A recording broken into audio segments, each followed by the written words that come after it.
Şimdi şöyle yaklaşık 3 yıl oldu biz kafemizi açalı Bursa'ya.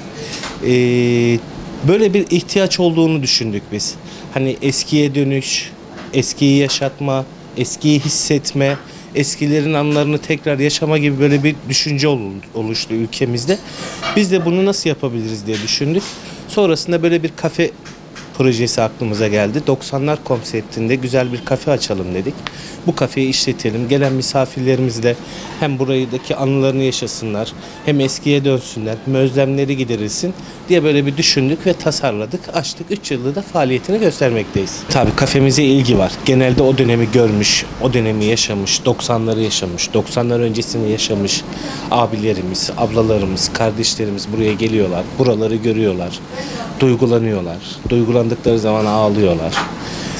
Tabii bunlar yanı sıra işte çocuklarını getiren ailelerimiz de oluyor. Burada önlüklerimiz var. Onları giyindiriyorlar. İşte burada oyuncak çeşitlerimiz var. Onlara bakıyorlar. İşte biz böyle okula bunu götürüyorduk. İşte okulda şunu kullanıyorduk. Aileler çocuklarını getiriyor buraya.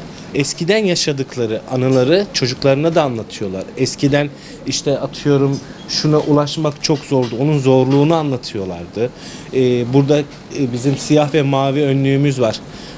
O döneme ait işte çocukların oyuncaklarını giyindiriyorlar. Nesil dediğimiz arkadaşlarımız tabii o anları, o zamanları yaşamadıkları için biraz tuhaflarına gidiyor doğal olarak.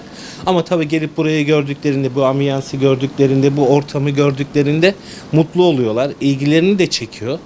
Daha çok bakkal ürünlerinde ilgileri oluyor. Abi ürün tedariğimizi şöyle, çoğu ürünlerini biz özel yaptırıyoruz. Evet. Tabii bulduğumuz yerler de var. Onlardan da tedarik ediyoruz. Ama çoğu ürünümüz özel yapılmış ürün. Yani biz kendi misafirlerimizin bize ilettiği talepler doğrultusunda ürünlerimizi hazırlayıp bu bakkal reyonumuzda satışa sunuyoruz abi.